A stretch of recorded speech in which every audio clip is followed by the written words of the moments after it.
Selam aleykum, akşam şerifleriniz hayırlı olsun. Karadeniz Production Studiyasının takımı Kadimi Bakçı Sarayı'nın Aşılmaz Saray kompleksinde bulunmakta ve bugün mında büyük vakıya. Stüdyamızın tarafında çıkarılgan film, Tercüman adlı filmi bugün takdim edilecek. Adından belli bu film ulu marifçimiz İsmail Gasprinski'ye bağışlandı. Bu film üstünde bizim stüdyamız birkaç ay devamında çalıştı ve bugün kısmet olsa siz hepiniz onu görürsünüz çünkü biz canlı yayında bizim tedbirimizni göstereceğimiz. Şunun için bizle olunuz, efirimizden ayrılmanız, birkaç dakikadan biz başlayacağız.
Bir iki uç. İşte hürmetli misafirler aman yani bir 5 dakikadan Allah kısmet etse bizim merasimimiz başlanacak. Onun için sabır hepimizge 5 dakikadan başlayımız.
Давайте, прошу, да, еще, да, одну. Еще одну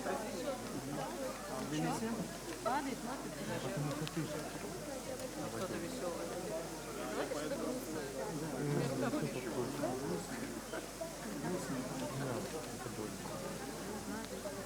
Не, у меня шуга вообще. Одно играем с нашей. А? Одно еще. А где мясо?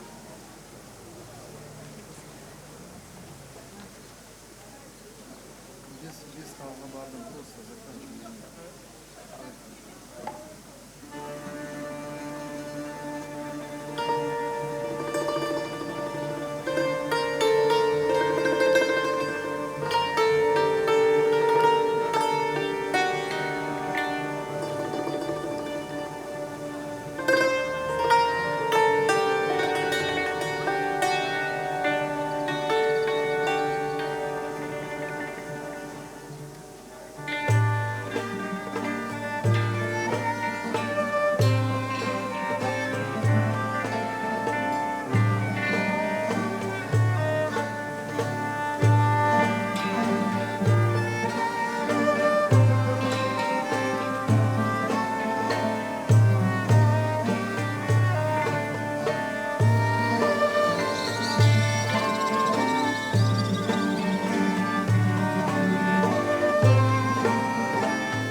Hürmetli misafirler, akşam şerifleriniz hayırlı olsun. Selam aleykum birіңізге.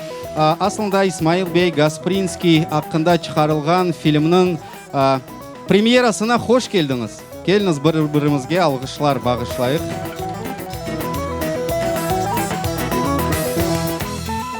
Evet, bunun beraber aynı şu dakikaları, aynı şu saniyeleri bizni QTV vasıtasıyla canlı yayında seyirciler de seyir eteler. Keliniz onlarını da selamlayık elbette ki.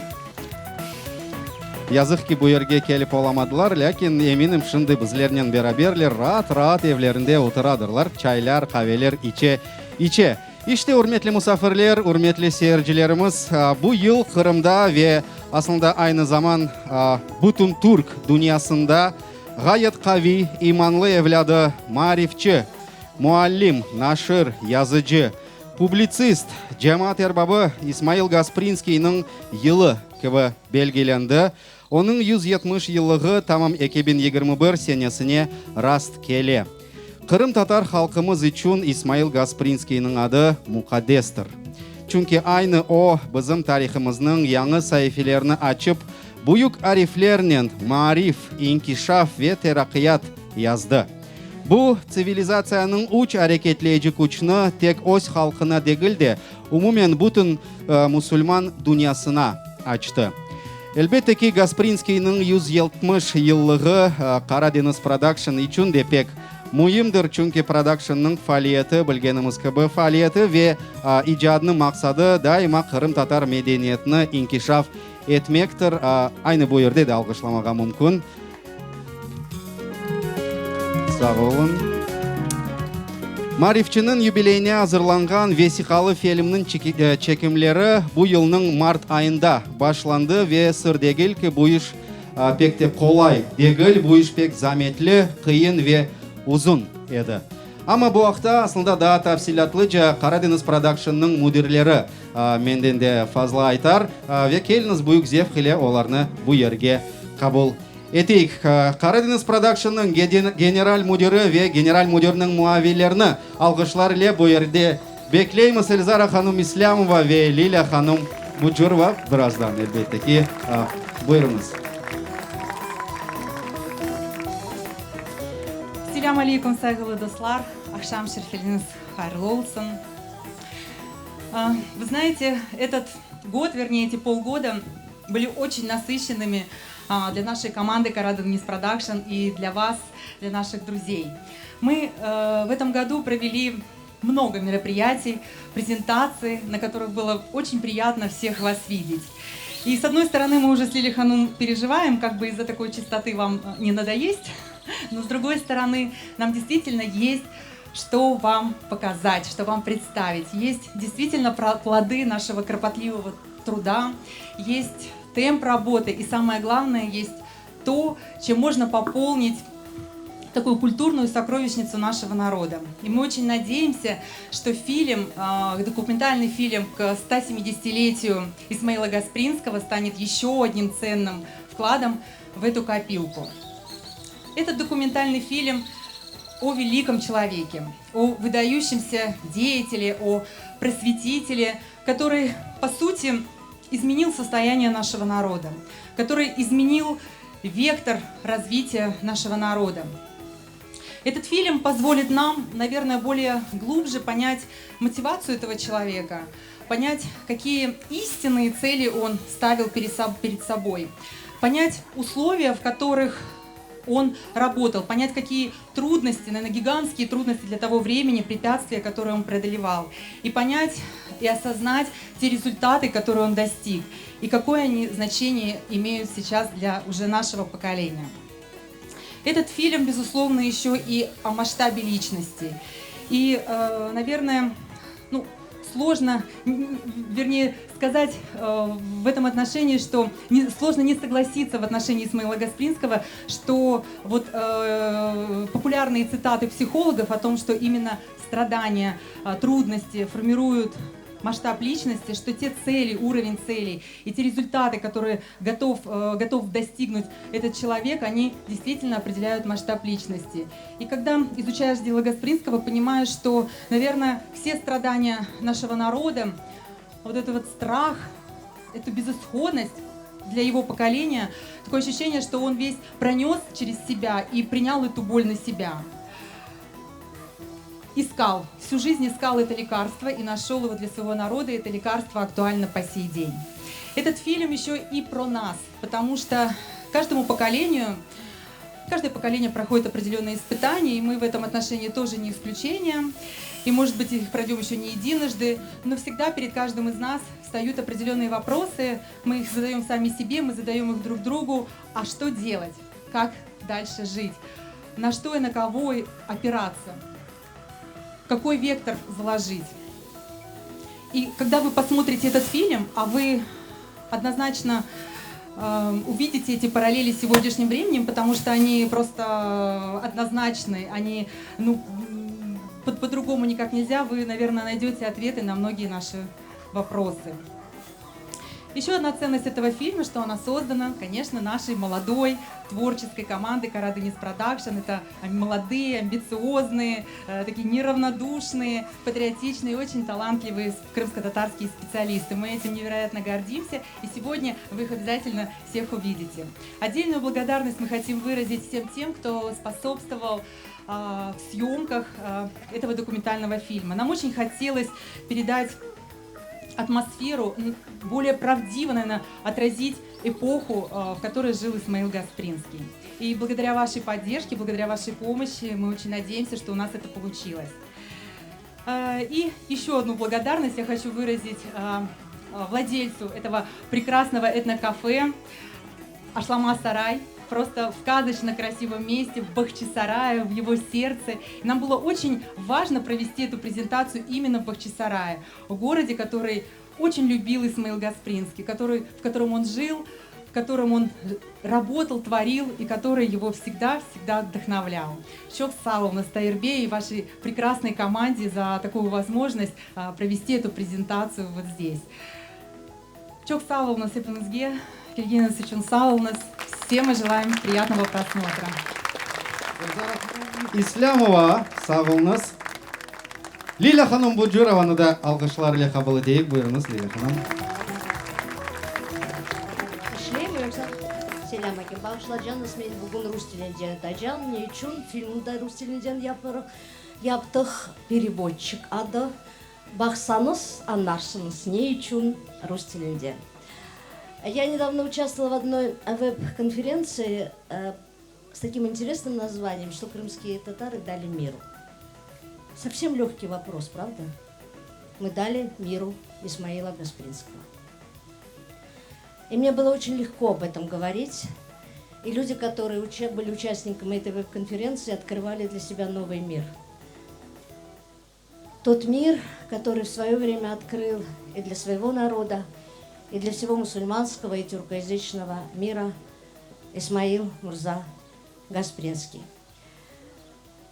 Этот человек относится к тем людям, которые не так часто рождались в истории всей человеческой цивилизации. Это те, которые меняют мир вокруг себя, заставляют время течь по-другому, создают новую реальность. И не побоюсь этого слова, вносят свой знак в генетический код последующих будущих поколений.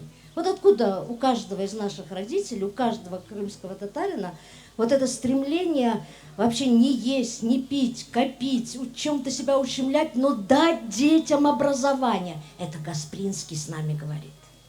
Это он нам сказал, что так нам надо себя вести. Гаспринский человек эпоха. Прошло 107 лет после его смерти, но эта эпоха продолжается.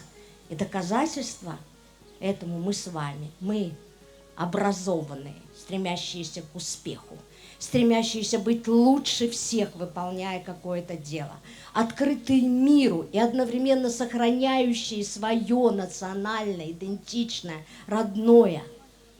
Мы живое воплощение того, что Гаспринский не зря родился на этой земле и теперь лежит в ней, совсем недалеко от того места, где мы собрались.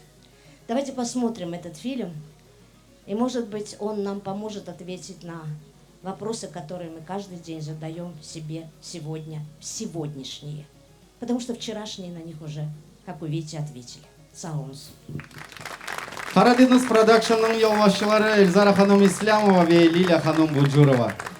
İşte hürmetli misafirler, hürmetli seyircilerimiz, sözler айтылды, laflar eşitildi. Endi keliniz büyük zevk ile eminim bu acayip filmni beraberlikte seyir eteyik. Бүтін диққат мына бу заманауи технологиялар сағылсын. Бу ажайып эмде балабан экранымызға. Фильміміз азыр болса, башлаймыз.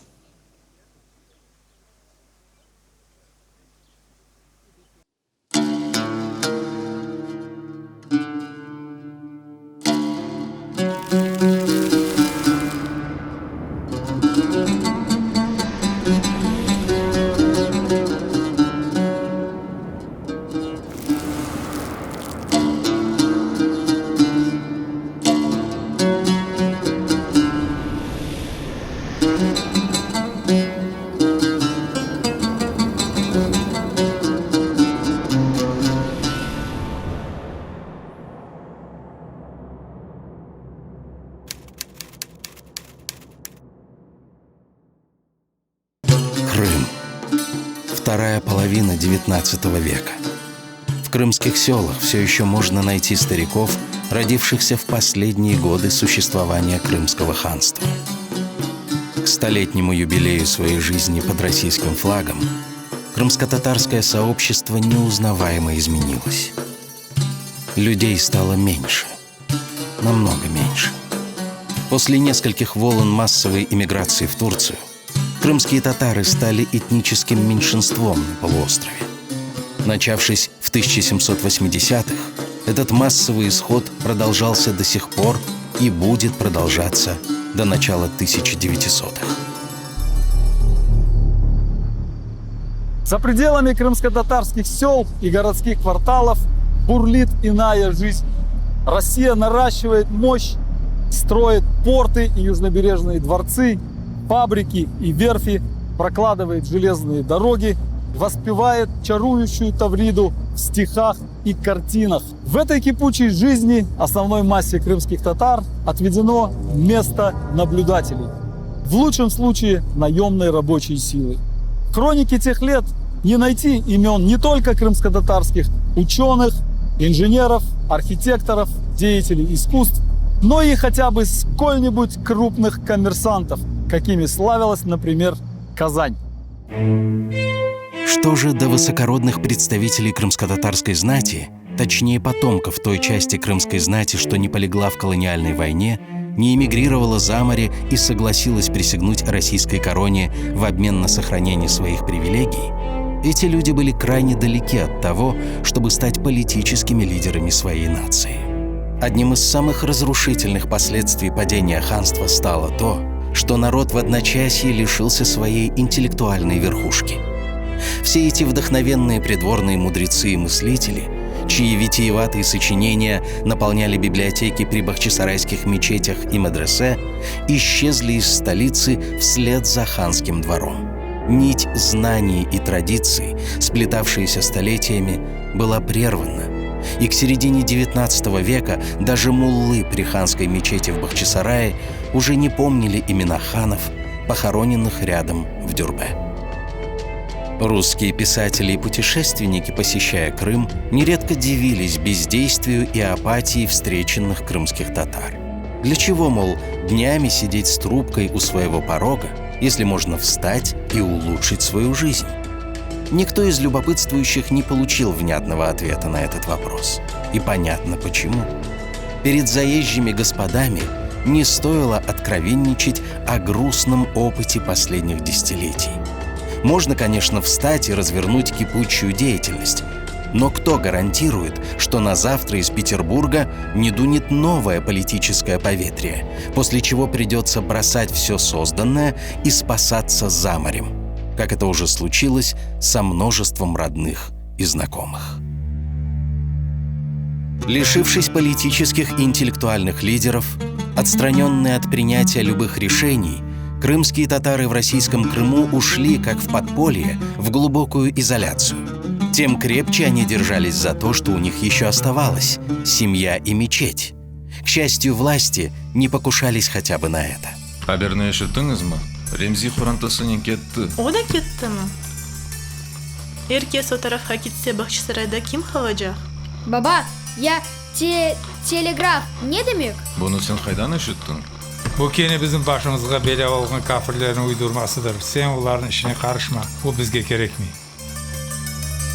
Семья, мечеть и медресе при мечети остались последним местом, где можно было, затворив двери, жить вековыми традициями. Жить так, будто снаружи не шумит чужой и недобрый к тебе мир. Встать и улучшить свою жизнь было немыслимо. Империя располагала университетами и военными академиями, паровозами и фрегатами, заводами и телеграфом.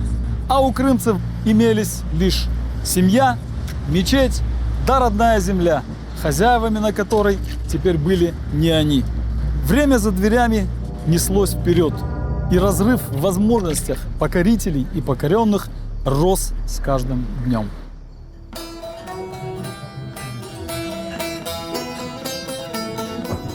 В конце 1860-х годов в бахчисарайских кофейнях стал появляться хорошо одетый молодой человек. Мен айтам, урядник Эфенди, вижданыңыз бар ма? Мен тап кезлевден мажар арабанин келем. Мамаңа айта, «Йох, ясах!» Развернув свежую петербургскую газету, он вслух зачитывал присутствующим наиболее интересные новости, бегло переводя их с русского. Едва ли его чтение могло надолго отвлечь посетителей от их обычных бесед. Люди ходили в кавехане не за новостями с мрачных северных горизонтов, а чтобы в общении с земляками хоть ненадолго погрузиться в свой знакомый добрый мир. Не исключено, что порой на чтеца украдкой бросали ироничный взгляд. Гляди, мол, какой русский барин из бахчисарайского мирзы получился. Газеты нам читает простакам. За плечами у молодого человека, известного в городе как учитель русского языка Исмаил Мирза Гаспринский, была недлинная, но уже достаточно наполненная биография. Молодой учитель принадлежал крымско-татарскому дворянству, к тому, которое получило свои титулы не от ханов, а уже от царей. Его отец, поручик Мустафа Гаспринский, заработал потомственное дворянство 19 годами службы российской администрации в южных губерниях империи. Этническая дискриминация касалась знатного сословия несравнимо меньше, чем простолюдинов. Потому дворянский титул открывал Исмаилу карьерные возможности, немыслимые для его нетитулованных крымско-татарских ровесников. Однако распорядился он ими иначе, нежели доселе было принято у облагодетельствованных империей местных дворян. Отец готовил юному Исмаилу военную карьеру. Однако юноша отказался от перспективы стать царским офицером и на полпути бросил курс военного обучения в Москве. Но, вернувшись домой из России, он привез с собой нечто более ценное, чем офицерские эполеты – глубокую решимость вырвать свой народ из гибельной изоляции. Возможно, он принял это решение своими глазами, увидев контраст между ритмом жизни в двух бывших столицах – Москве и Бахчисарае. Действительно, на фоне упадка Бахчисарая, превращенного в захолустный и заброшенный заповедник для туземцев, светская Москва могла производить просто-таки блистательное впечатление. Вывод был однозначен. Соотечественникам следует немедленно выходить из изоляции, либо они навеки останутся в этом униженном состоянии. Но для того, чтобы поднять голову и заставить власти считаться с собой, крымцам требовалось в ускоренном темпе освоить весь багаж научной, технической и политической мысли, что накопился в мире, пока они не по своей воле были исключены из нормального мирового процесса обмена идеями и знаниями.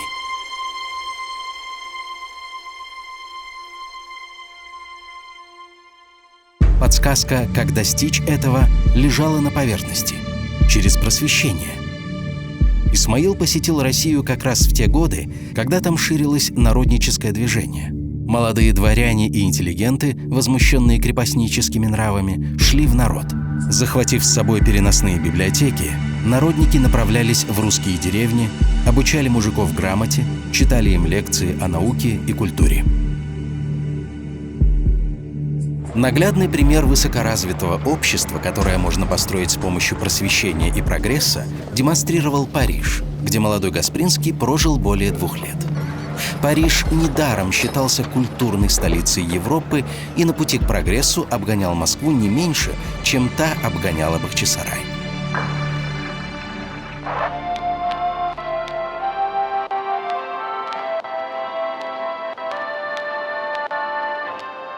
Трезво подмечая и достоинства, и проблемы европейского уклада жизни, Гаспринский был настолько впечатлен им, что по следам своего путешествия написал знаменитый утопический роман «Французские письма».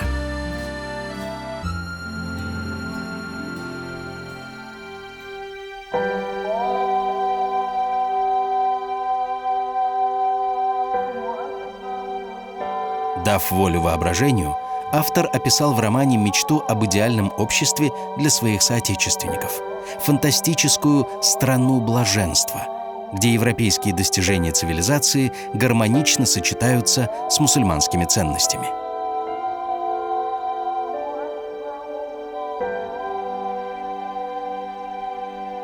Стамбул, куда Гаспринский направился после Парижа, предлагал конкретные шаги, как воплотить эти мечты в жизнь. Хотя Турции, в отличие от Крыма, не довелось испытать иноземного завоевания, там за века накопились свои внутренние противоречия, сильно тормозившие развитие страны по сравнению с другими крупными державами. В турецком обществе уже давно шел спор о том, позволительно ли изменять вековые традиции и внедрять европейские заимствования. Этот спор, имевший особый интерес для крымского гостя, все еще продолжался, но в действительности османское государство уже давно повернуло к модернизации, и Гаспринский сделал выводы из этого. Вооруженный всеми этими впечатлениями, Гаспринский вернулся из странствий домой. Со всей энергией молодости он немедленно взялся реформировать привычный уклад бахчисарайской жизни. В частности, в том, что касалось главного, откуда и начинается любое просвещение – обучение молодежи. Речь шла, казалось бы, о мелочах. Например, о том, чтобы в бахчисарайских медресе обучали читать арабицу не по слогам, как это делалось ранее, а по отдельным звукам, что значительно ускоряло процесс обучения. О том, что собирать классы надо из учеников одного возраста, что в курс обучения, помимо арабского языка и каллиграфии, следует добавить и светские науки – географию, историю, арифметику. Сегодня может показаться странным, что такие сами собой разумеющиеся рекомендации вызвали возражения. Однако именно так и произошло. Преподаватели медресе не приняли предложенных реформ. Дараться. Дараться. Надо сказать, что в те годы для крымско-татарской молодежи, во всяком случае для основной массы ее, не имеющей дворянского титула, были доступны два вида школ. С одной стороны, традиционные мектебы и медресе, где из всех предметов остался лишь арабский язык, чтение Корана и каллиграфия, а с другой – так называемые русско-туземные школы, учрежденные по всей империи царским правительством. В этих государственных школах состав предметов был шире, но обучение велось преимущественно по-русски. А главное, официальной задачей этих заведений была ассимиляция, в том числе и религиозная, тех самых туземцев, для которых они создавались. Поэтому крымские татары крайне редко отдавали своих детей туда учиться. А поскольку Гаспринский и сам некоторое время преподавал в государственной школе, то неудивительно, что в традиционных медресе его предложения были встречены с настороженностью. Спор реформатора с консерваторами продолжался до самого конца жизни Гаспринского. Он написал немало статей, в которых справедливо упрекал своих оппонентов в том, что они ставят преграды на пути прогресса крымско-татарского общества. Но нетрудно понять и хранителей традиций. Сохранив через многолетние гонения хотя бы тот минимум, который им был позволен, они не желали рисковать тем немногим, что у них осталось. Ведь разве можно поручиться, что энергичный Мирза однажды не впадет в немилость у правительства и что из-за его реформ не будут закрыты сами медресе? Последние островки традиционного крымско-татарского воспитания в чужеродном российском обществе. Для Гаспринского не было иного выхода, кроме как с нуля создавать новый, не существовавший в Крыму ранее тип школ, которые не зависели бы ни от мусульманского духовенства, ни от царских министерств. И через многие годы напряженного труда ему удалось создать целую сеть таких учебных заведений, причем не только в Крыму, но и далеко за его пределами.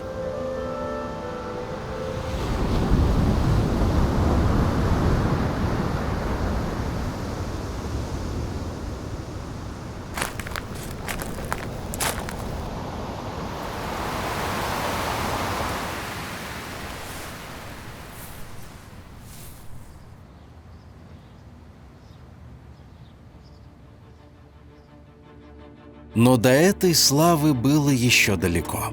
А сейчас Гаспринский попытался обеспечить своим замыслом, как сказали бы сегодня, административный ресурс. Не стоит удивляться, что крымскому татарину удалось стать сначала депутатом городской думы, а затем и городским головой Бахчисарая. Имею честь уведомить собрание, что городским головой Бахчисарая утвержден потомственный дворянин Исмаил Мурза Гаспринский. Пропуском к власти тут послужил дворянский титул. Тем более, что в бывшей ханской столице, в отличие от прочих городов Таврической губернии, крымские татары все еще составляли большинство населения. Однако пост городского головы оказался не настолько реальным рычагом влияния, скорее церемониальной должностью. Гаспринскому, к примеру, не удалось выбить из казны даже мизерных сумм для обогрева вечерних школ, не говоря уже о более масштабных проектах. Установка уличного освещения в городе, разбирательство с растратчиками казенного бюджета и прочая рутина – все это было полезной деятельностью, но она имела лишь косвенное отношение к основной задаче – просвещению. Силы надо было сконцентрировать на главном. И таким главным, причем самым успешным начинанием Гаспринского стало издание им первой крымско-татарской газеты. Решение на ее выпуск Гаспринский уже несколько лет выбивал в кабинетах имперских губернаторов и министров. Вынужден вам сообщить? Все усилия были напрасны. Ему неизменно отказывали, порой поясняя, что, мол, в провинциальном Бахчисарае будет невозможно организовать надлежащую цензуру каждого выпуска. Нецелесообразным.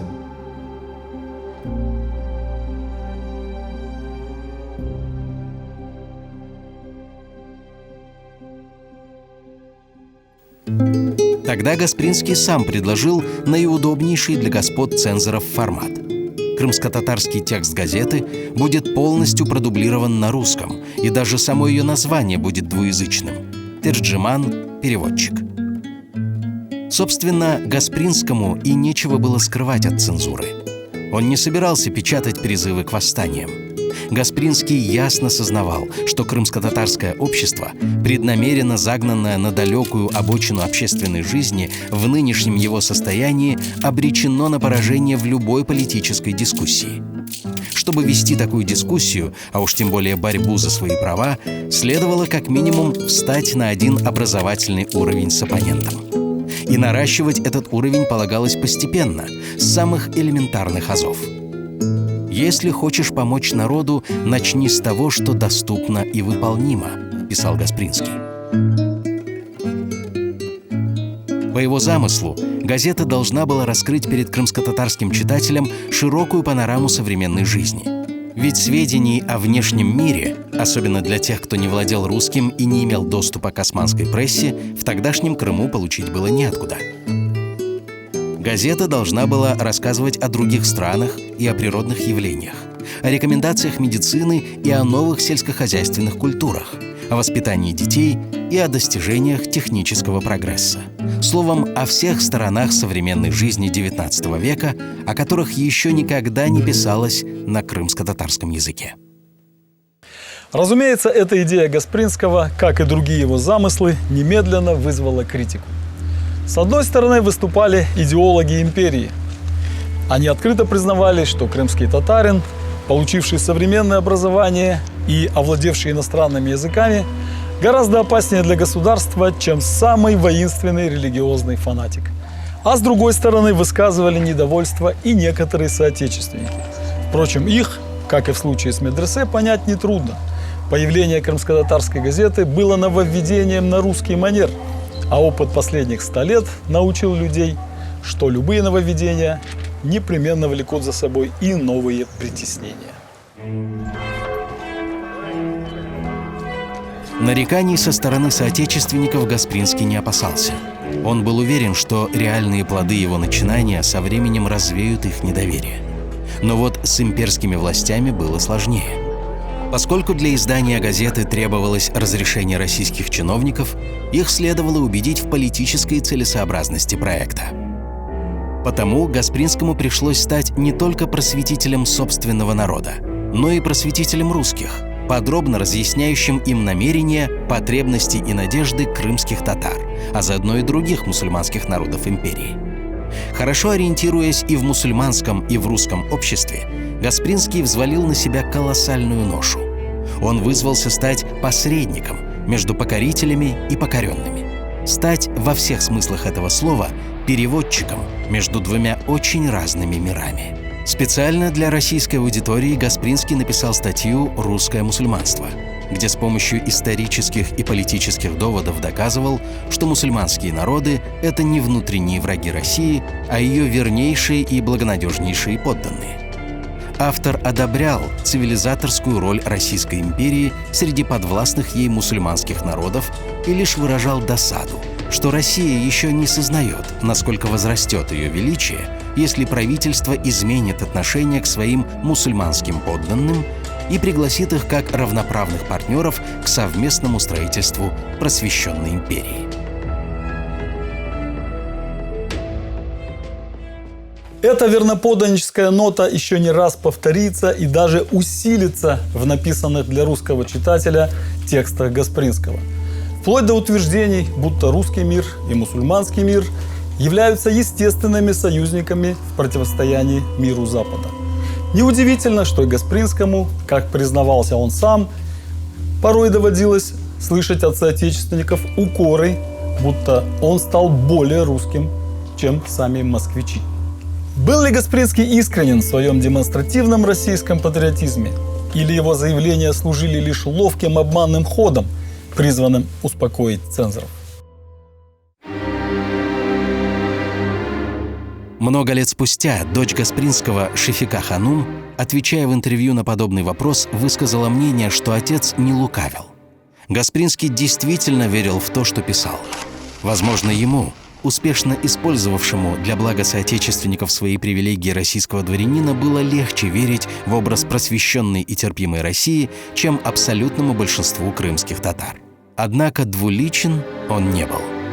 Знаменитые слова Гаспринского «Тильде, Фикирде, Иште, Берлик» можно понимать как лозунг, обращенный к миллионам. Но можно и как мудрое жизненное правило лично для каждого человека и прежде всего для самого себя.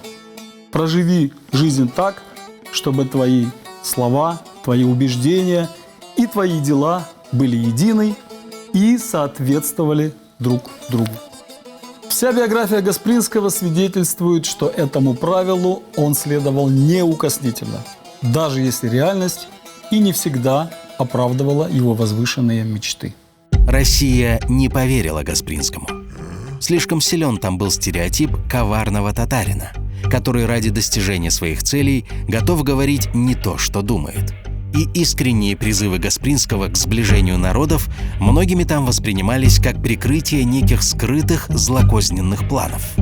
Тем не менее, его обращение к русской публике было замечено и принесло свои результаты. Пока Гаспринский сражался под чиновным кабинетом за право издавать газету, приближалась юбилейная дата – столетие покорения Крыма Россией. Это событие собирались торжественно отмечать, подводя, так сказать, итоги века. В плане промышленного, градостроительного, торгового развития Тавриды империи было чем похвастаться перед самой собой. Однако перед крымскими татарами, которым в свое время Екатерина II обещала покойное и безмятежное житье под российской державой, хвалиться было нечем. Непрекращающаяся массовая эмиграция, когда, по выражению Гаспринского, в степях полуострова осталось больше надмогильных камней, чем людей, свидетельствовала, что обещания остались пустым звуком. Что-то существенно менять в отношении к таврическим инородцам, конечно, не хотелось. Однако сделать им некий подарок к юбилею все-таки следовало. И в верхах вспомнили об бахчисарайском дворянине, который декларирует преданность России и уже несколько лет просит дозволения издавать туземную газету. Газета была разрешена. Первый номер Терджимана-переводчика вышел 10 апреля 1883 года, лишь на 2 дня из-за задержек цензуры, опоздав к юбилею.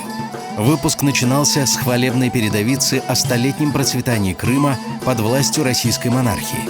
Но не эта дань вежливости властям была главным содержанием газеты. При всей своей лояльности и аполитичности Гаспринский одержал крупную политическую победу. Ею стал сам факт первого в истории выпуска крымско-татарского печатного органа. Теперь, благодаря Терджиману, крымские татары впервые вышли на информационное поле как равноправные участники общественной дискуссии, а в скором будущем и политической борьбы. Путь к этому был еще долгим и очень трудным. Гаспринский потратит на издание газеты и собственные сбережения, и приданое жены. Ему пришлось не по одному разу объездить все мусульманские регионы империи в поисках подписчиков для Терджимана. Ему пришлось принести и другую жертву. Неочевидную для посторонних, но очень весомую для любого творческого человека. Ведь Гаспринский, создавая для Терджимана многие тысячи простых и коротких статей по всем вопросам, практически лишился времени на написание масштабных, фундаментальных произведений, которые в первую очередь и обеспечивают посмертную славу любого писателя. Но он свою славу видел в другом – в благодарных письмах читателей, в успехах выпускников школ нового типа, в облике нового поколения крымско-татарской интеллигенции, которая выросла на глазах у Гаспринского за годы его трудов. Efendiler, artık padişah yok. Halkımız kendi devletini kurmak fırsatını elde etti. Выйдя из затворничества, эта новая интеллигенция, в точности, как и призывал Гаспринский, научилась широко и трезво смотреть на внешний мир. Много читала на разных языках, получала современное образование в России и Турции, смело и грамотно вела дискуссии, создавала политические движения и готовилась к борьбе за свои права. И даже если кто-то из них порой упрекал старого учителя за то, что он аполитичен и недостаточно радикален, для Гаспринского это было не укором, а наградой. Ибо именно такую смену, более смелую и более свободную, он и готовил себе. Некоторые мысли не дозволены нам. Оставим их поколениям, которые придут потом. Многозначительно писал он, наблюдая за политическими волнениями 1905 года. Участие Гаспринского в учреждении и первых съездах партии российских мусульман привело к ужесточению государственного надзора над ним. Гаспринский не собирался менять просвещение на политику. Он считал партию лишь полезным инструментом для своего главного дела и не поднимал сугубо политических вопросов. Тем не менее, в 1911 году за Гаспринским была установлена негласная слежка. А летом 1914 с началом Первой мировой войны над его издательством была установлена особо строгая военная цензура. Но эти ограничения уже ничем не могли помешать Гаспринскому. Главное дело его жизни было сделано. Впервые со времен Крымского ханства у крымско-татарского народа появился общепризнанный моральный лидер, который нашел средства, способное превратить угнетенный народ из объекта эксплуатации в творца собственной судьбы. Это чудесное средство называлось знание. Похороны 63-летнего Гаспринского осенью 1914 года превратились во всенародную манифестацию, переполнившую улицы бывшей ханской столицы. Лишь теперь стало очевидным, что интеллектуальная среда, за 30 с лишним лет созданная Гаспринским вокруг его издательства и школ нового типа, заменила для крымских татар многое из того, чего народ на трудном историческом этапе оказался лишен. И академию, и национальную библиотеку, и информационное агентство, и внешнеполитический департамент. А если вспомнить и политическую деятельность Гаспринского, то и парламентскую ассамблею. И когда через 3 года империя рухнула и рассыпалась вдребезги, люди, воспитанные на идеях Гаспринского, оказались вполне готовы вступить на изменившуюся сцену мировой истории наравне со всеми прочими участниками событий и смело заявить о своем праве участвовать в решении судьбы своей Родины.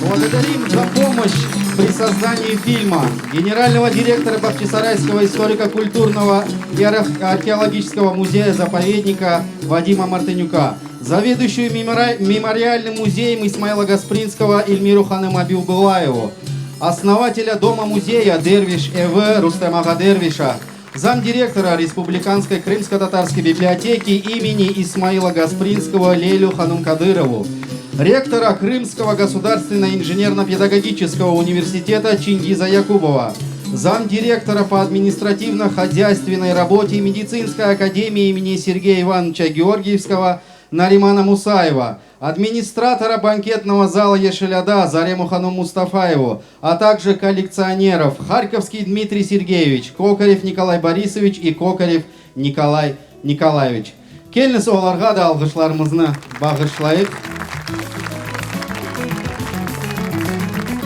İşte hürmetli misafirler, böyle vesikalı filmge daldık. 100% begen-megenler aramızda yok.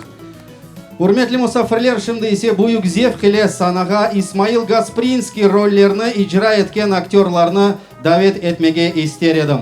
Nariman Ametov, Elvis Çolpuk ve Ali Bey Misitskiy.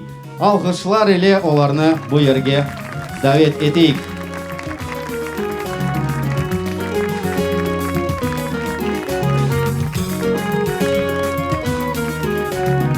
Bir problem ile Nariman Bey Ametov kelmedi. Ne içindir yazıklar olsun.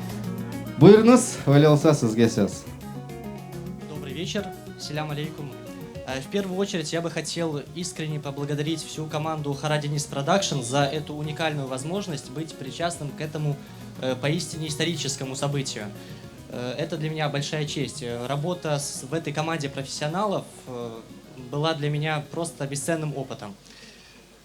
Большое всем за это спасибо. Также хотелось бы благодарить всех тех, благодаря которому все-таки получился этот фильм, поблагодарить всех тех, кто оставался за кадром, потому что это колоссальный труд звукорежиссеров, тех, кто отвечает за свет, за звук, это визажисты, стилисты и прочее, благодаря которым получилась действительно красивая картинка, которая, я уверен, привлечет внимание молодого поколения, заразит их идеями просвещения, идеями борьбы за свободу путем просвещения и формирования каких-то духовных ценностей. Я много путешествовал по Кавказу и, в принципе, по Черноморью, общался с разными людьми, представителями этнических элит, и на что я обратил внимание, то, что уже на протяжении 300 лет малые народы задаются одним и тем же вопросом: как сохранить свою этническую самобытность в условиях глобализации и не раствориться в более прогрессивных цивилизациях империалистов. И, к сожалению, на протяжении веков многие выбирали путь самоизоляции и отстранения от прогресса. И мы видим то, что Исмаил Гаспринский показал нашим народам новый путь, когда можно идти в ногу с прогрессом и сохранять свою самобытность, формировать новую культуру и новые цивилизации. И я искренне верю в то, что Исмаил Бей Гаспринский станет для наших народов неким объединяющим фактором, неким духовным лидером, который вдохновит нас, будучи плечом к плечу. У нас, я верю в то, что у нас получится осуществить мечту нашего великого учителя и построить на берегах Черного моря ту страну блаженства, о которой он мечтал. Чох сауңыз. Сауңыз. Aslında bu yerde kalsanız da yaxşıca olur. Herkes sizge daha bir kere alkışlasın. Çünkü büyük bir iş alıp barıldı. Hem de alıp barılacak kısmet etse. Biz ise devam etemiz ve devamında da birkaç adamın birkaç değil de şimdi çok adam çıkacak bu yerge. Film üzerinde çalışkan yani çekim takımını bu yerge davet etmeye istedik. Şimdi adlarını aytam. Siz de elbette ki bu yerge çıkacaksınız. Operatörümüz Marlen Yakubov. Evet, çıkınız. Utanma şey yok aslında, bu alkışlar siz için. Ressam sanalaştırıcı Abdulvahap Seyithalilov. Kostüm boyunca ressam Halide Hanım Çilingirova. Muzika Cemil Karikov. Ses rejisörümüz Kemal Bey Useinov. Composing Ruslan Mustafaev. Gafer Emir Ahmet Umerov. Kolorist Enver Bey İslamov. Ressam sanalaştırıcının yardımcılarını endi bu yerge davet etemiz. Ayder Hatipov, Riza Gafarov, Elina Ametova. Kostüm boyunca ressamның yardımcıları Gulyar Abdurazakova, Niyara Cemilova ve Lila Süleymanova. Grim ustamız Gulizar Tahtarova. Muarir elbette ki Lila Hanım Bucurova. Prodüserimiz Elzara Hanım İslamova. Ve elbette ki rejisörümüz Edem Asanov.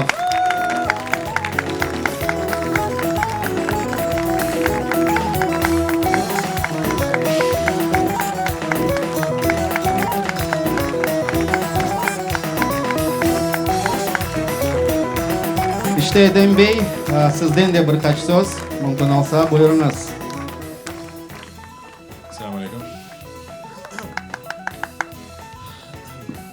Bir kino çıkarmak için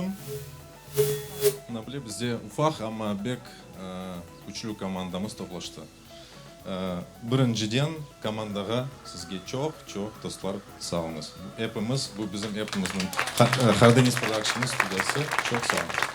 İkinciden sizge gelgeniniz için, bakkanınız için çok sağ olun. Edem Bey Asanov, rejisörümüz maşallah.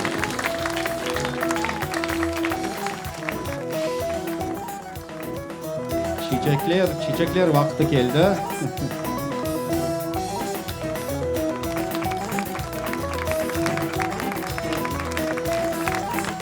Geliniz daha bir kere en gürdeli alkışlar ile büyükten büyük takımga alkışlarımızı bağışlayıp sağ olunuz.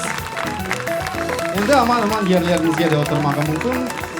İsteseniz kalın, problem yok. Sağ olun. Şimdi ise söz prezentasyamızın musafirlerine vermeye istedik. İsmail Gasprinskiy'nin torunu, belli adam, alim Gulnara Hanım Seyitvaniyeva mümkün olsa sizni bu yerde bekleyimiz.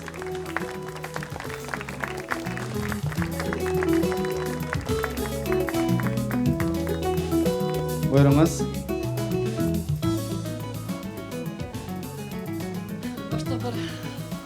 Hepinizin bu güzel bir yerde, Bahçesaray'da bizim medeni, eski medeni yerde selamlayayım.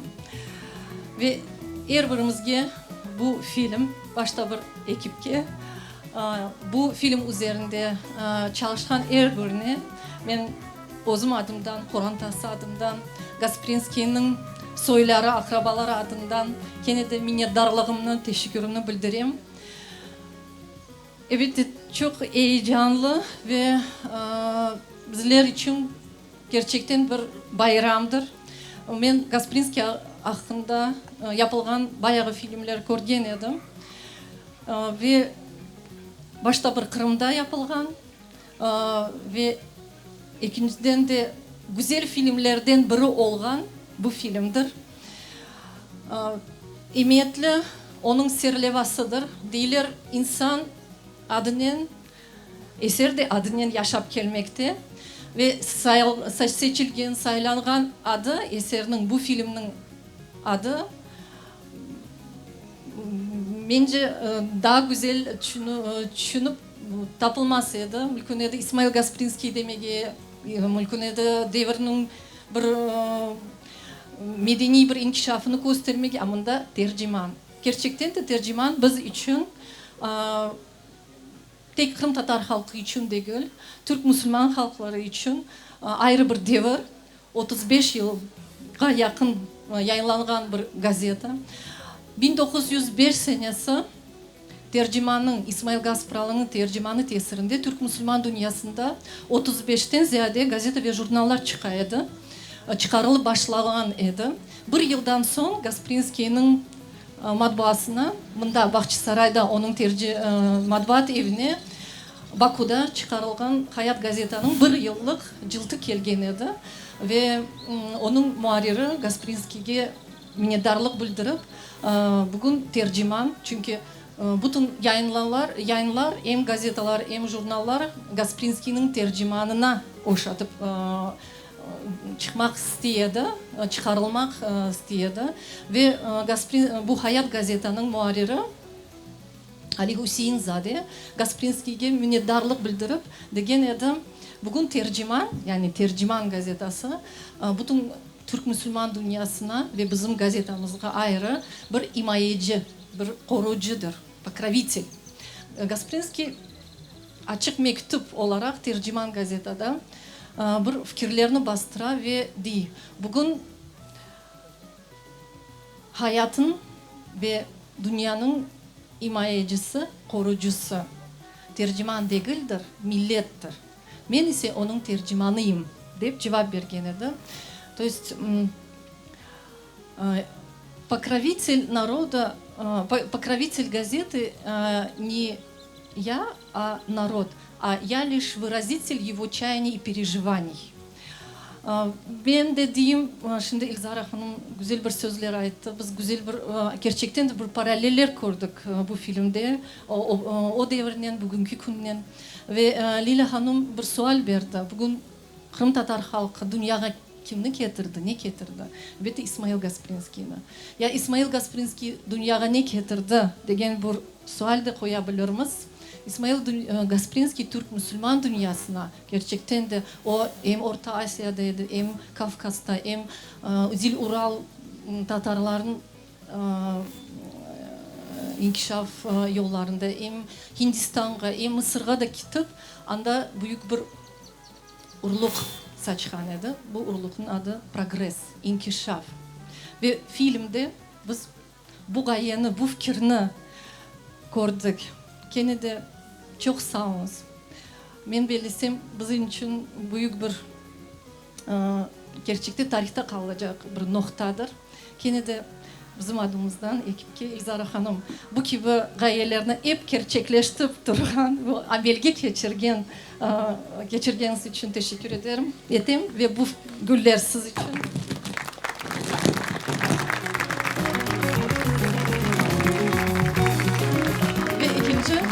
İkinci, bu filmin yazgan, senaryasını yazgan birisi de vardır. Alexey Gayvoronsky diye biliyorum.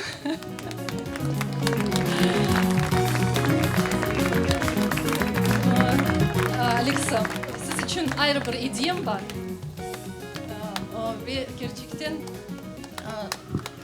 biz bu filmde nesiller bağını kurduk. Bu filmde nesiller bağını kurduk ve evet sonunda bu Gasprinski'den son gelgen bir nesil bu Noman Çilbicanlar, Cafer Sitametler ve şimdi de bu onların işlerini halkımızın içinde hocalarımız var. İsmail Hoca Kirimov da benim saygılı hocalarımı da koruyorum. Şevket Hoca, Enisi Hoca, her birinizin adını ayetsam Zira Hanım, iyi canlı devam etmekte İsmail Gasprinski'nin yine de bir yollarından biri kadınlar için bir inkişafına taşıyan bir jurnal çıkarılgan idi ve ilahi birinizin canınızı ağıtmak isteyeyim. Can yürekten hepinizge ayrı bir teşekkürler, ayrı bir minnettarlar. Ve Cafer Sedamet tarafından çıkarılgan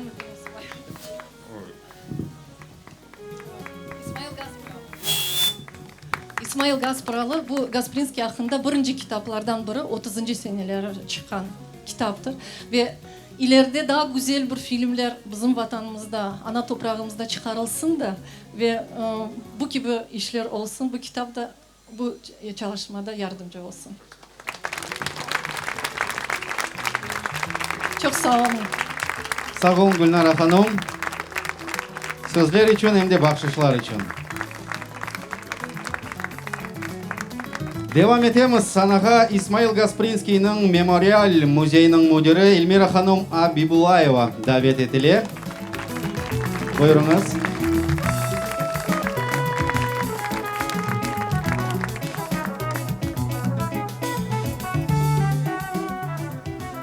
Selamun Aleyküm. Birinciden büyük teşekkürler bildirmek isteyeyim. Film gerçekten de pek yaxşı olgan ve pek tesirli bir film olup çıktı. Bütün film üstünde çalışkan insanlarga büyük teşekkürler. Allah sizden çok razı olsun. Çünkü bu film bizni tek Gasprinski'nin tarihini ve yaşayışını göstermedi. Bu gelecek nesilde gösterilgen insanlarını, biz onlarını pek yaxşı tanıdık. Mesela Noman Çelebiçhanlarını, Osman Akçokraklıklarını. Şimdiki günümüzge eğer baksak, tek İsmail Gasprinski'nin müzeyi kaldı. Ayakta, hala da tura. Ama bu insanlara ait bir tane de müzey yok. Bu gerçekten de büyük bir, ne diyeyim sizge, böyle bir sual olup çıka. Sualge de hepimiz bu cevabını bilemiz. Çünkü tarihimiz gerçekten de facialı. Ne demek isteyeyim da, bu yıl tek 2 jubiley bizde. İsmail Gasprinski'nin 170 yıllığı ve müzeyge de 100 yıl ola. Tamam 1921 yılında İsmail Gasprinski adına müzey açılgan idi. Bu yıl ise 100 yıl doldu onun açılışına. 32 senesi müzey kapaldı. Çünkü İsmail Gasprinski'nin bakışlarına yasaklar koyulgan idi. Ama bugün Allah'ın yardımıyla, insanların yardımıyla müzey gene de ayakta ve çalışa. Hepinizni müzeyge davet etim. Gene de hepinizge filmde iştirak etken, filmge destek tutkan insanlarga büyükten büyük teşekkürler. Sağ olun Elmira Hanım.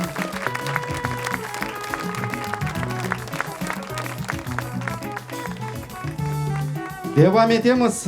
Sanaga Belli Alim, hürmetli hocamız, filologiya ilimler doktoru, professor İsmail Hoca Kerimov davet ettiler. Buyurunuz İsmail Hoca.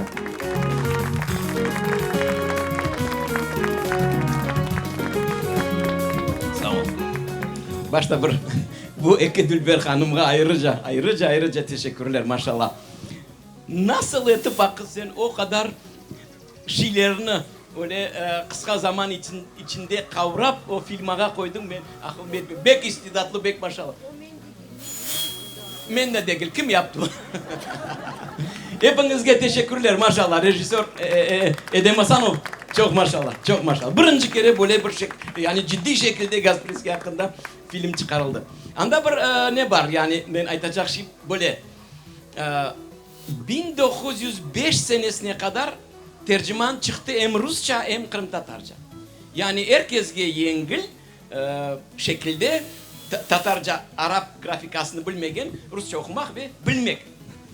Ama en serbestlik Edemasan serbestlik başladı 1905 seneden. Yani Çar manifesto çıktı Oktyabır'da, serbestlik başladı. Ve o serbestlik başlagan son başka gazetler başladı çıkmaya. Ama Gasprinski dedi bu zaman gayri çare yok edi onu yalnız Kırım Tatarca çıkarmak. Onun için bugün de böyle bir fırsat var. Ben onu herhalde devam edeyim Kırım Tatarca. bazıda evet Rusça da koşaydı. Ama 1905 seneden başlap tamam serbestlik vaktinde Gasprinski Kırım Tatarca istegen şeylerini başladı bastırmaya, aytmaya. Allah kısmet etse bu filmanın devamı olacak olsa beni de hoşsanız tekrar yani Lila ben sağ olun. Zaten inşallah. Bek meraklı şey oldu. Buna başladım konspekt yapma tercüman gazetasını tam 40 yıl evvel. Tam 40 yıl. Buna bu yıl Mart'ta bitirdim. 18. senesi 13. numarının 18. senesi 13 numara çıkıp şayetip tercüman kapatıldı. Onu kapatması hakkında çeşit türlü neler yürüyor ama anda açıktan açık yazalar. Aboneciler kalmadı. Maddi imkan kalmadı. Ve boya almaya çare yok, kağıt almaya çare yok ve biz mecburumuz teneffüs yapmaya deyip aytalar garipler sonra teneffüsten sen çıkamaylar. 16.000 экземпляр тираж еді 15 senesi. 16 тысяч экземпляров. Ежедневная газета. Это пишет Айбазов. 1915 год. Ежедневная газета. Вы представьте? 16 тысяч. Это сколько людей там работало? Писали статьи и так далее. И вот когда его представляли на Нобелевскую премию, французский журнал Revue du Monde Musulman вот, очень хорошо описывает Люциан Ипполитович Климович, профессор покойный, он говорит, когда его выдвинули на Нобелевскую премию, этому сочувственно отнеслись не только европейские газеты, но и многие российские газеты, те, кто знали Гаспринского.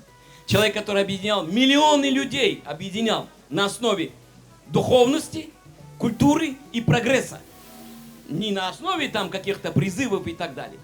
Бүгінде Гаспринский'nin бек güzel bir ettigi var. Бүгінде biz onu içimizge kırsetmek gerek ve bek buğa inanmak gerek.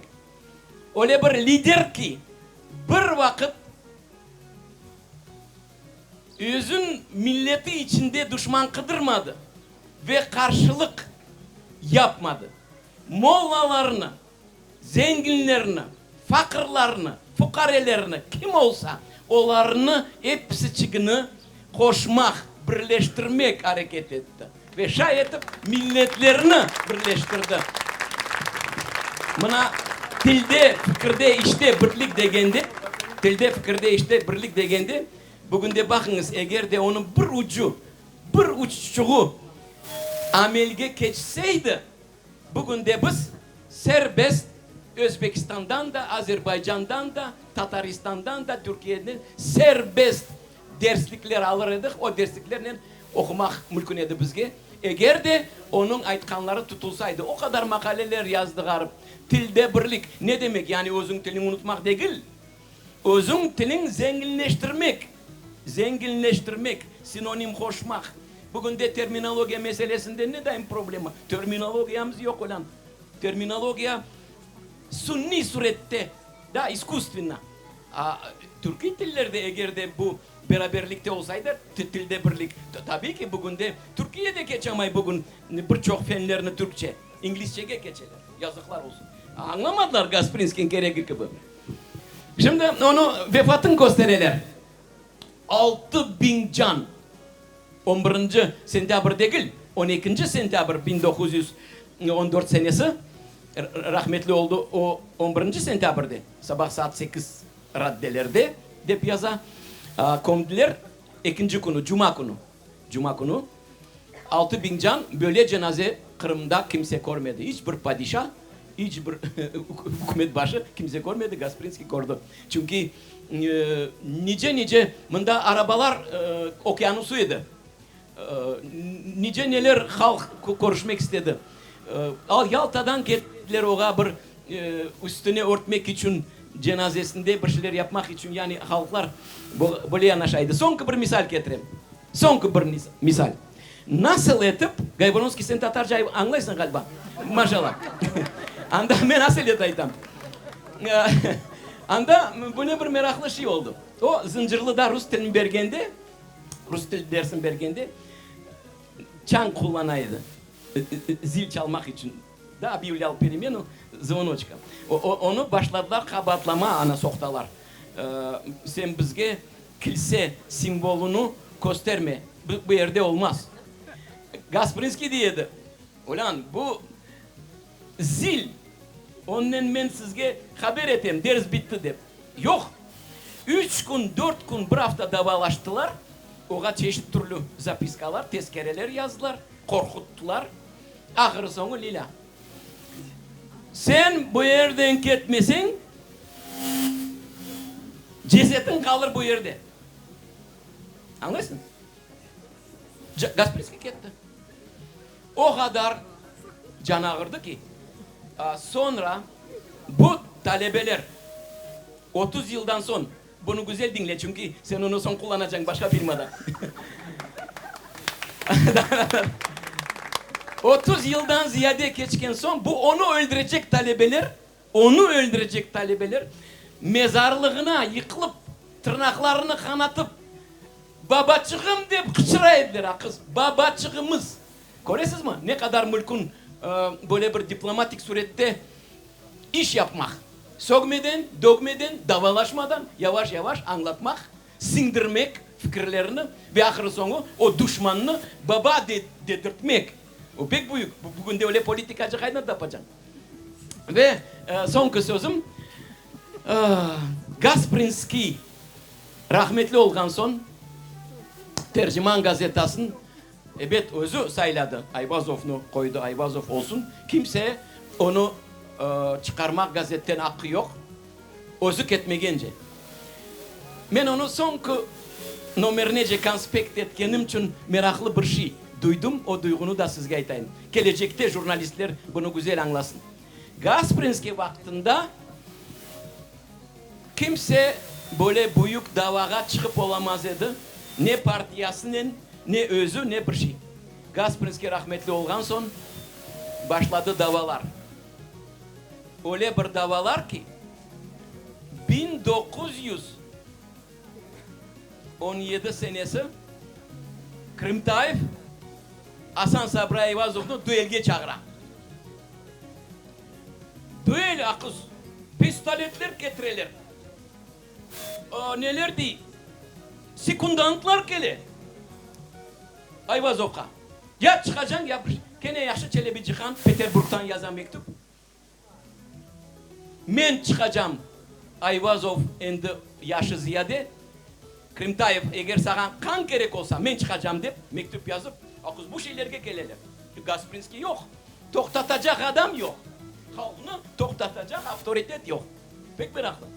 Ahır sonu davanı keserler ve yavaş yavaş devam ederler. Ama sonra evet partiyalar şeyler peyda ola çarını alıp taşlagan son bu vaktınca demek hakimiyet gelip hep güzel bir neler ola. Ama şu arada da balaban problemler çıkar şayetim. Ama bugün de hakikaten Gasprinski hakkında ne kadar aytsak ne kadar yazsak layıktır. Onu dünya tanıdı. Nobel mükafatına çıkardılar. Ve yani herkes bizge bakıp böyle bir adam Kırım yarattı. Bizde niçin olmadı deyip Kazan Tatarlar benden sorayım. O olacak Allah kısmet. Hepinizge sağ olun. Selametlikler uzak ömürler. Sağ olun İsmail Hoca.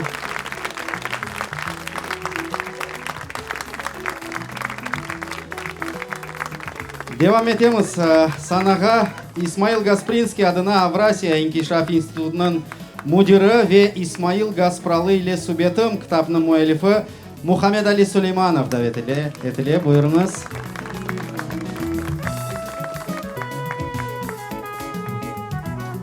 Selamünaleyküm. Kıskalap edeceğim alerjiyem var.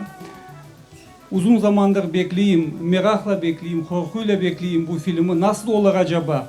Bugün 2021 senede acaba Gasprinski'yi doğru anlatırlar mı? Aytabilirim ki film süper oldu ve ben bellesem bugün İsmail Gaspralı'yı bizim cemaatimizge ve tek bizim cemaatimizge değil, herkesge, başka ecnebi halklara bundan daha yaxşı anlatmağa çare yok edi. Helal olsun, sağ olunuz, var olunuz. Ve bu bize başka bir ders öğretti. Bazı insanlar bugün vaziyet pek kıyın, bir şey yapmağa çare yok deyip aytalar. Var. Eğer ki biz тек Исмаил Гаспаралының япқанын айтмасақ, шиар етмесек, азычық олса яшасақ, мен белесем, огумыз açılacak ve vatanımızda gür sesle özümüzü beyan edecekmiz ve sahip olacakmız inşallah. Kene aytam, sağ olunuz, var olunuz. İsmail hocam her şeyi anlattı, benim koşacağım bir şey yok. Sağ olunuz.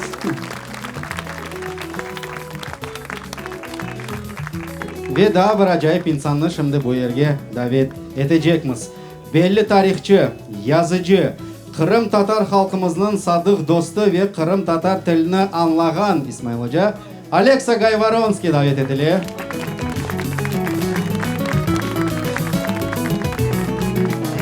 Спасибо, спасибо. Ну, конечно, уже после того, как Исмаил Ходжа выступил, после него что-либо добавить трудно. Но я попытаюсь все-таки немного поразмышлять об этом нашем свежем фильме. Потому что всегда, когда смотришь документальный фильм новый, любой, то всегда после этого задаешь себе, конечно, два вопроса. Первый вопрос — это что нового я узнал из него? И второй — чему хотели научить нас? Что на самом деле хотели рассказать нам авторы этого фильма? Ну, что касается новых знаний, ну, честно говоря, никакой незнакомой информации я в этом фильме не увидел. В принципе, все эти сведения известны любому образованному и культурному жителю Крыма, но уж тем более любому, кто побывал в доме музея Гаспринского хоть один раз в жизни. Стало быть, основная цель авторов — это все-таки не повторить еще раз общеизвестные факты, а, наверное, копнуть немножко глубже и рассказать о чем-то более широком, о каком-то более широком явлении общественной жизни. Итак, чему нас может научить биография Исмаила Гаспринского? Ну, мы все представляем себе ту ситуацию, тот век, в который он появился. По сути, это ситуация выжженной земли. То есть вся интеллектуальная верхушка, все люди, производящие, ну, способные на это и производившие интеллектуальный продукт во времена ханства, их просто уже нету. Они изгнаны, они рассеяны, они заглушены. Более того, эта ситуация продолжается не сколько-то, не десяток лет, не полдесятка, а уже 100 лет практически. За эти 100 лет уже народилось несколько поколений, которые себе даже не представляют, что сопротивление возможно, что борьба вообще возможна как таковая. Они не помышляют о ней и правильно делают. Потому что в данной ситуации эта борьба действительно, она бесполезна. Она заранее обречена на поражение. Любой политик, любой стратег подтвердил бы это. У сообщества нету ни военных, ни парламентских, ни дипломатических инструментов. Им неоткуда ждать помощи и извне. Положение безвыходное. Что в этой ситуации делает Исмаил Гаспринский? В этой ситуации, которая похожа, наверное, на шахматный мат, от которого не двинуться ни влево, ни вправо. Можно, в принципе, прекратить игру, встать из-за стола, уйти, то есть бросить родину. Но ведь именно это и является самой главной целью тех великих гроссмейстеров, которые теснят тебя со всех сторон своими конями, слонами. И вот что в этой ситуации делает Исмаил Гаспринский? Он переводит игру на совершенно другое поле. Образование, просвещение, культуры. Он поднимает знамя просвещения, не национально-освободительной борьбы, не антиколониальной войны, а всего-навсего просвещения. И на этом тихом, мирном поле он тихо, постепенно, одну за одной одерживает, казалось бы, совершенно незначительные, но, как оказывается потом, колоссальной важности стратегические победы. Первый печатный станок с крымско-татарским, который печатает на крымско-татарском языке. Первая крымско-татарская национальная газета. Первый современный учебник для детей. Первый журнал для женщин. Первые переводы из иностранной прессы на родной язык и многое-многое другое. Все это сопровождается эпитетами «первый». И в результате, через много лет, и ему, к счастью, довелось прожить столько лет, чтобы увидеть результат своими глазами, появилось первое поколение соотечественников, которые уже могли вступить в политическую дискуссию с совершенно другим багажом знаний, умений, образований, языков, кругозора, чем их предшественники. И они уже со своими оппонентами могли вести эту дискуссию на том языке, который их оппоненты проигнорировать уже не могли. Вот это, собственно говоря, то, что сделал Гаспринский.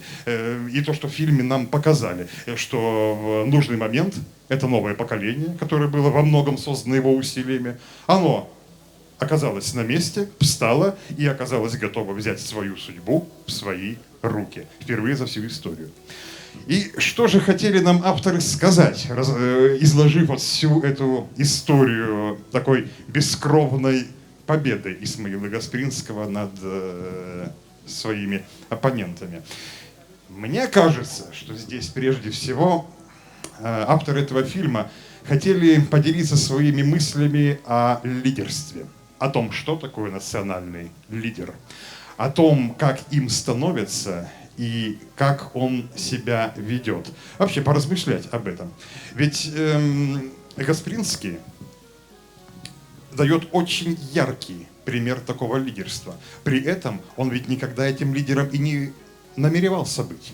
Даже уже будучи на вершине славы, он никогда не называл себя ни лидером, ни вождем, ни властителем дум, ни повелителем мыслей, хотя он фактически являлся им. Лидерство – это проблема, которая существует всегда на протяжении истории человечества. Она существует со времен Гаспринского и существует и всегда, и сейчас тоже. Разница может быть лишь в том, что в те времена в лидерах был большой недостаток, а в наше время, наверное, их немножко переизбыток, претендующих на звание лидера. Но, тем не менее, проблема истинного лидерства, она остается все там же. В этом плане Гаспринский подает вот такой пример. И мы видим черты этого истинного лидера. Гаспринский на самом деле очень мало озабочен, что о нем думают или говорят посторонние. Мы как бы не найдем много его реакций. Насколько преданно его хвалят друзья, или насколько злобно на него клевещут его противники. Он просто делает свое дело. И результаты этого дела видел весь мир, и сегодня поэтому мы отмечаем юбилей фильмом. И я хочу отметить вот еще одну вещь, что людей, которые работают в стиле Гаспринского, я вижу в современном Крыму и сейчас. Эти люди применяют фактически его рецепты. Они применяют его рецепты, ну, конечно, уже применительно к условиям современной жизни. Этих людей, как и Гаспринского, мы не увидим на политических собраниях, мы их не увидим на ток-шоу и на демонстрациях, но они, накопив опыт на первом крымско-татарском телеканале, делают первый крымско-татарский детский фильм, первую крымско-татарскую комедийный сериал и много-много-много еще чего другого, значительная часть чего вполне укладывается в термин «первый». Я уважаю этих людей, и я думаю, что они, пожалуй, яснее всех в Крыму представляют, что такое лидерство и для чего оно нужно. Sağ olunuz.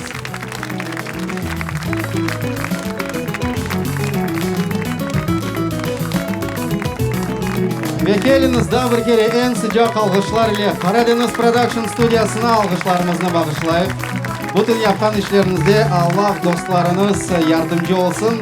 İşte daima tariximizni beraberlikte yazmağa devam etemiz demektir.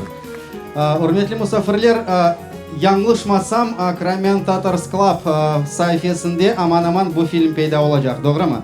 İşte daha bir kere seyretmege istegenler tapılsa utanmayı buyursun. Hem de seyretmegenlerge tamam canlı yayında bulunamız şimdi. Meraklı bir ilan, sakın kaçırmanız. İşte hürmetli misafirler, keliniz daha bir kere aslında kelgenimiz için, koşulganımız için, umumen vakit ayırganımız için bir-birimizge el çarpmalarımızı bağışlayık. Ve adetlerimiz boyunca мерасимimizni milliy marshimiz ile yakunlaylik.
көрдіңіз, үмітеден бегендіңіз. Келіңіз енді мұнда тедбірде олған инсанларының тей сұратларыны дінлейік. Менің yanımda İsmail Gasprinskiy'nin torunu Gülnar Hoca Sidvaniyeva. Gülnar Hoca, siz buna gördüğünüz filmi beğendiniz mi, yok mu? Ne aytabilirsiniz? Siz endi çok filmler gördünüz elbette ki İsmail Bey hakkında. Evet, İsmail Gasprinskiy hakkında çıkarılgan birinci film değildir ama ana vatanımızda böyle bir seviyede çıkarılgan birinci filmdir dep sayam. Hem de serlevası gayet emniyetli tercüman uzun hayatını, uzun hizmetlerini 35 yıla yakın gösterdi. Elbette bu Gasprinskiy'in gayelerine dahil katmak, Gasprinskiy'in gayelerini tek Kırım Tatarları için değil, Kırım'ın sınırlarından dış olgan Türk Müslüman halklarga ve hatta Rusya'nın dışına çıkan bu Hindistan olsun, Mısır olsun ve başka memleketlerge bu gayeler tercüman vasıtasıyla yetkizdirilgen edi. Ama filmde tercüman serlevası olsa da Gasprinskiy'nin Gasprinskiy gerçekten kim olganı, nasıl bir fikirleri ve milletimizge has olgan bir çizgi, tolerantlık, medeniyet ve marifke, progreske, yönelişke intiluftur.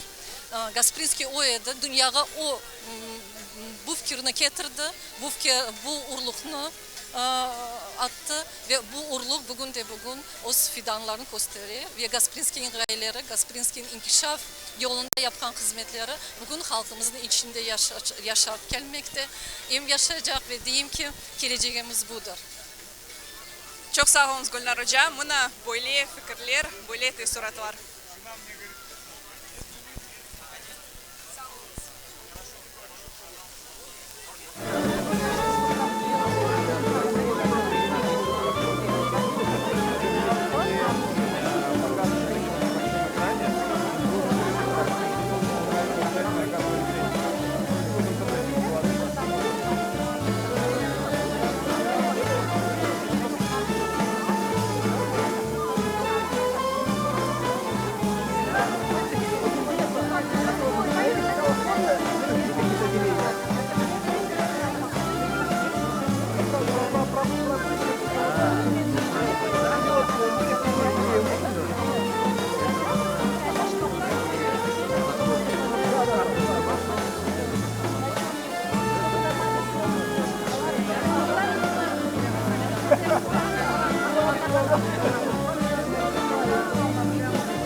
Я уже.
Sayılı seyircilerimiz, bizim yayınımız devam ediyor ve şimdi benim yanımda baş rolünü icra etken, Яш Гаспринский rolünü icra etken Эльвис Чулпов был она. Вот вы снимались в этом фильме, как вам участие в таком проекте и как вам итоговый фильм? Для меня вообще было большой честью играть роль молодого Гаспринского. Это был бесценный опыт для меня, работать в команде профессионалов, наблюдать за этим всем творческим процессом, я получил истинное удовольствие от этого.